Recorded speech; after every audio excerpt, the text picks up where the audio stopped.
when I start to run ads on a new ad account, on Facebook, for instance, that never had any purchases before, then I start with the objective that we want to get.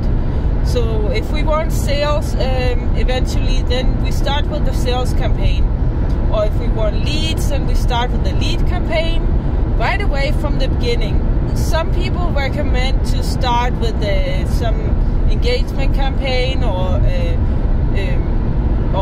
awareness campaign, because in the beginning the Facebook's algorithm doesn't know what people to look for when you never had any purchases before or you never generated any leads. So it's completely in the dark of who to target. But we want to train the account for the thing that we want.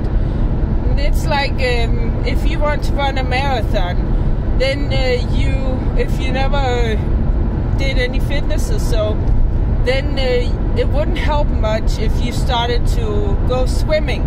It would only help your fitness level maybe a little bit, but it wouldn't help you to strengthen those muscles and the bones and tendons that you need in order to become a marathon runner.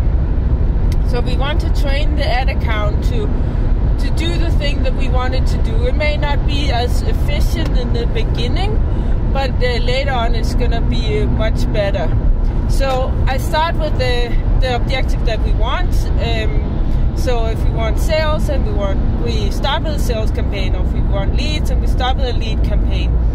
And we go pretty broad, because now Facebook's algorithm is so good that it's very good at finding the people that you are looking for, though it takes a little bit of time when it's a new ad account, like I said, or a new business.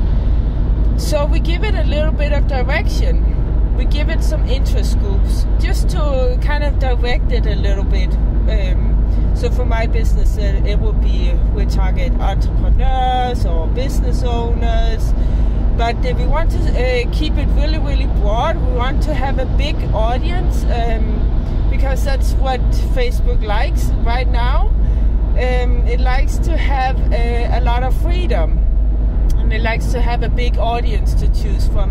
And we turn on also Advantage Plus, which is a pretty new feature. So this also allows Facebook to even go outside of that interest groups that you gave it.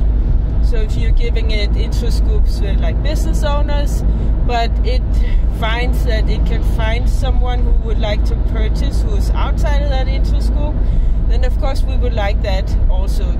So we're allowing Facebook to go outside of the interest groups. So yeah, I hope it helps. Comment below if you have any questions.